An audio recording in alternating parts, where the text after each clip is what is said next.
Good evening, I'm Brendan Miller. Thank you for joining us.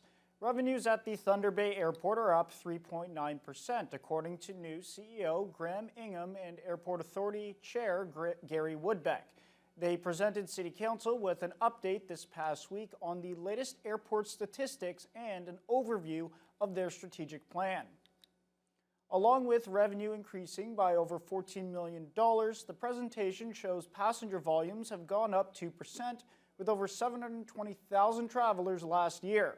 However, takeoffs and landings fell slightly at around 101,000 combined. Ingham and Woodbeck also spoke about the airport's strategic plan and how they want to improve customer experiences. Some areas they'll focus on in 2025 is a new restaurant and bar, upgrading check-in desks, and expanding the parking lot. Councillor Mark Bentz asked how the United States boycotts would affect the airport. Ingham says while they are keeping an eye on things, they luckily don't have any direct flights to the U.S. You know, right now it's business as usual. We're not seeing anything. Operationally, we don't have a lot of ties to the U.S. when it comes to operating expenses, those types of things. So, yeah, we're just keeping our fingers crossed here. WestJet and Air Canada are canceling and diverting planes to other areas. And we're not seeing it in Thunder Bay because to get anywhere from Thunder Bay, you have to go to Toronto. So we're still seeing the traffic to Toronto. People have just decided to go elsewhere. U.S. President Donald Trump held what he is describing as an extremely productive call with Mark Carney as the trade war rages on.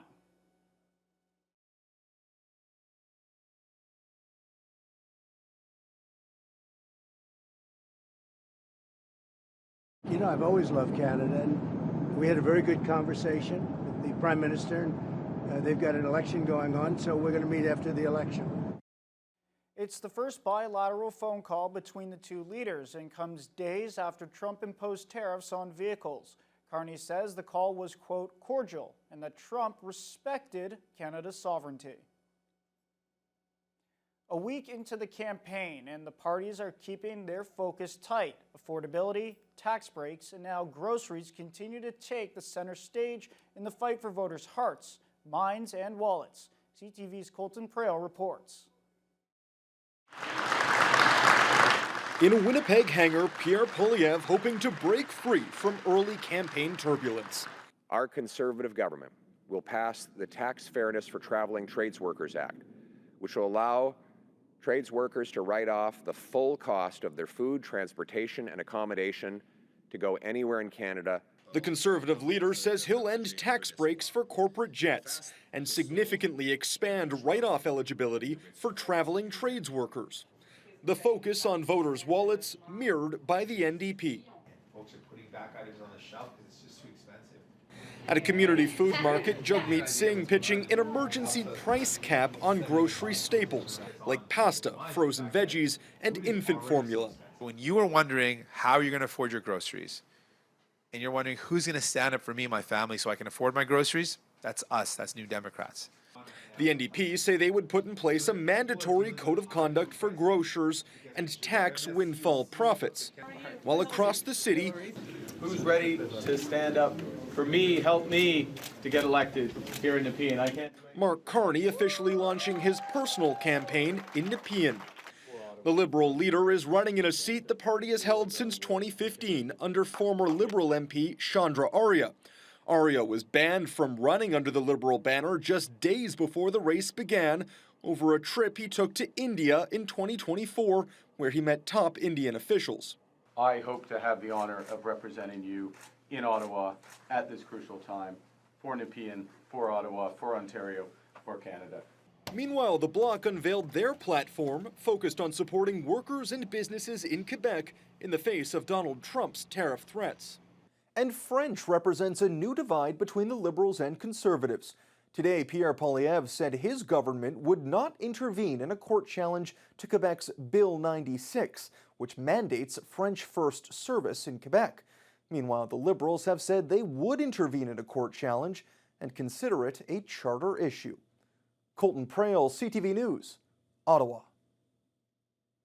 Annual Health and Wellness Expo drew a large crowd at the Thunder Bay 55 Plus Center today. The expo promotes and informs local residents on the health programs available in the community. Emma Chilton has more. The expo had over 70 vendors, all advocating for health programs local organizations offer. There was a wide variety of vendors ranging from foot care with a product display and video demonstrations to swim and fitness programs with fitness instructors to talk to. Thunder Bay 55 Plus Center Services Coordinator Corinne Graham says the expo also offer presentations from local health advocates. We're holding it for our older adults to know all the wonderful services we have in our beautiful city of Thunder Bay, and just to give awareness on other health and wellness, not only services, but also programs. There's so many different variety of businesses and just organizations out there that a lot of people aren't aware of, especially our lovely older adults. Canada Games Complex fitness instructor and personal trainer Angèle Fair says the specialty program for the chronic disease management program is designed for individuals with long-term medical conditions. For the center, we're focusing on, of course, the inclusion program and the chronic disease management programs, which are geared to, older populations, often people with heart conditions or needing just a little bit of extra love and care while they're doing their workouts and still being able to participate and, move towards a healthier lifestyle. The 4 vendor rooms buzzed with activities as residents engaged with exhibitors, learning valuable information.